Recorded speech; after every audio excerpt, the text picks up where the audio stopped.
Welcome to Grand Prix, your go-to channel for the fastest updates in Formula One. We've got 3 hot stories for you, so make sure to subscribe and hit the notification bell to stay ahead of the pack. Let's get started. Ferrari's ongoing struggle to find consistent performance in the 2025 Formula One season continues to raise eyebrows. Despite bringing multiple upgrades throughout the year, including significant aerodynamic components, the team seems unable to establish any meaningful momentum. The latest disappointment came during the Spanish Grand Prix, where the much-anticipated new front wing failed to deliver the expected results. This latest update, which had reportedly been in development for several months, was intended to improve the aerodynamic efficiency and stability of the SF25. Engineers had redesigned the wing's structure and materials, aiming for better performance across different track types. However, after the race, feedback from both drivers, particularly Charles Leclerc, was anything but encouraging. Leclerc was candid in his assessment, stating that the new front wing, which is notably less flexible, significantly compromised the car's high-speed stability. According to him, this imbalance made the car difficult to handle in fast corners, ultimately causing more problems than it solved. It's a striking blow for a team that invested so much time and resources into a component that was supposed to be a key step forward. Despite the underwhelming results, reports suggest that Ferrari has no intention of reverting to an older version of the front wing. Instead, the team plans to retain this configuration moving forward, shifting its development focus to the rear of the car. A major update is expected in the coming rounds, centered on a revised rear suspension that aims to enhance mechanical grip and improve overall car balance. The idea isn't necessarily to boost outright speed, but rather to create a more predictable and stable platform for the drivers to extract performance more confidently. Yet, even this next phase of development is shrouded in uncertainty. The rear suspension update has already faced multiple delays, which fuels speculation that the Scuderia might be losing direction. What was once a team known for its decisive engineering is now appearing reactive and unsure, trying to patch fundamental issues instead of setting a clear technical path. Some insiders believe that Ferrari's problems are deeper than a few flawed parts. They suggest the overall design philosophy of the SF25 might be flawed.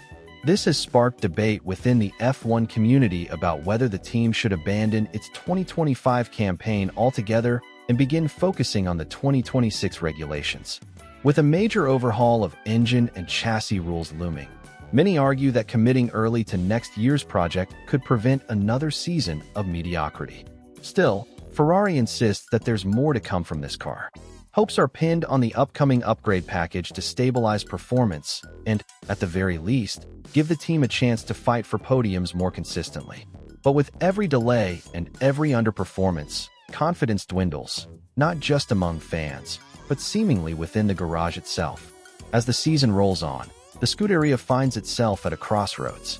Should they continue pouring resources into a car that isn't responding, or cut their losses and pivot toward the future? It's a difficult question for a team with such a rich history and high expectations. Every race from this point forward will be a test, not just of the car's development, but of Ferrari's ability to plan strategically and execute under pressure. It's no secret that the Sauber team has been under fire lately, particularly due to the questionable strategic decisions made for Brazilian rookie Gabriel Bortolito. Race after race, fans and analysts have pointed out how the team's miscalculations have directly impacted Bortolito's chances of scoring his first points in Formula One. This past weekend at the Spanish Grand Prix was yet another example. Bortolito put in an impressive performance during qualifying and managed a solid start to the race. He avoided trouble in the opening laps and kept a strong and consistent pace. Everything seemed to be going in the right direction. However, once again, strategy, or the lack thereof, undermined all the progress he had made on track. Sauber delayed calling Bortolito into the pits for a tire change, hoping to extend his first stint and perhaps gain a strategic advantage. Instead, as his tires began to degrade rapidly, his pace dropped significantly. Cars that were well behind began to catch up quickly, creating a train of drivers stacked right behind him. By the time he finally pitted, Bortolito had lost critical track position. Rather than fighting for a spot in the top 10, he returned to the track buried deep in the midfield, forced to start a comeback from the rear end of the grid. Despite this setback, Bortolito didn't give up. He mounted an impressive recovery, overtaking several competitors with precise, calculated moves. By the final laps of the race, there was still a realistic chance for him to break into the points. Unfortunately, the time and positions lost due to the initial strategy call proved too much to overcome entirely. After the race, team principal Jonathan Whitley openly acknowledged the team's mistake and praised Bortolito's performance. In a rare display of accountability, he admitted that Sauber had misjudged the situation and let their young driver down. He had to adapt to the new aerodynamic package on Saturday morning and went straight into qualifying, Whitley explained. He delivered exactly what we asked of him and had a strong race. We were a bit too aggressive today. We expected to score points and thought we could manage a one-stop strategy, but a few pieces didn't fall into place, and we couldn't make it work for him. We've been criticized, and rightfully so. We didn't execute well in terms of strategy. Whitley didn't stop there. He also commended the team's other driver, Nico Hülkenberg, who benefited from a better strategy and ended the race with an excellent fifth-place finish. Hülkenberg's result showed that the car had the potential to score significant points. Had Bortolito received similar support from the pit wall, Sauber might have been celebrating a double points finish. While it's encouraging to see the team take responsibility, the situation raises broader questions about Bortolito's development within the team. Repeated strategic missteps not only cost points, but also erode a young driver's confidence. With raw pace and resilience clearly on display, Bortolito has shown he has what it takes to succeed in Formula One. What he needs now is a team that maximizes his potential rather than consistently holding him back. So what's your take? Is Sauber truly undermining Bortolito's early F1 career through poor strategy decisions? Or are these just growing pains for a team working through its own rebuild? Let us know in the comments. We'll be watching closely to see how this story unfolds in the next races. Hey friends, how's it going? We've got an important update regarding Lance Stroll and the possibility of Felipe Drugovich stepping in for the upcoming Canadian Grand Prix, something that could have a big impact on the race weekend. According to reports from the British outlet The Mirror, Lance Stroll recently underwent surgery on his wrist this past Monday.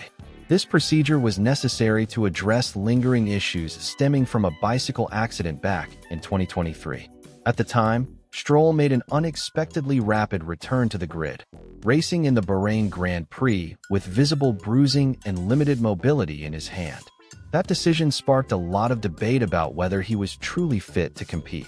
Because of that prior experience, Aston Martin is now taking a much more cautious approach. They don't want to rush his recovery again and risk further injury. As team principal Mike Crack confirmed, the team's primary plan is still to have Stroll on the grid for his home race in Canada. However, they're also preparing a solid plan B, and that means one of the team's reserve drivers, either Stoffel Van Dorn or Felipe Drugovich, could get the call up. At the moment, the frontrunner seems to be Drugovich. He's already available, and reports suggest he's willing to step away from his other commitments next week if needed to race for Aston Martin. That commitment might already be having consequences. Here's where it gets interesting. Both Drugovich and Van Dorn were previously set to take part in the legendary 24 Hours of Le Mans, which takes place the same weekend as the Canadian GP. But in a recent preview video released by the Cadillac Racing Team, Drugovich's Le Mans outfit, his name was notably absent from the list of drivers scheduled to compete. The video did include the rest of the driver lineup, raising eyebrows about Drugovich's omission. While nothing has been officially confirmed, this omission might be a strong signal that Drugovich has already informed Cadillac of his unavailability, possibly because he's preparing to race in Formula One. After all, we're now just days away from the Canadian GP, and Stroll recovering in such a short window post-surgery seems unlikely. If this scenario unfolds, it could be a major moment in Drugovich's career.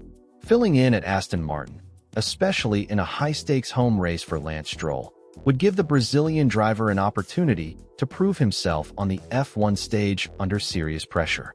So what do you think? Do you believe Drugovich will get his shot at the Canadian Grand Prix? Or will Stroll push through the pain once again and line up on the grid despite the physical setback? Let me know your take in the comments below.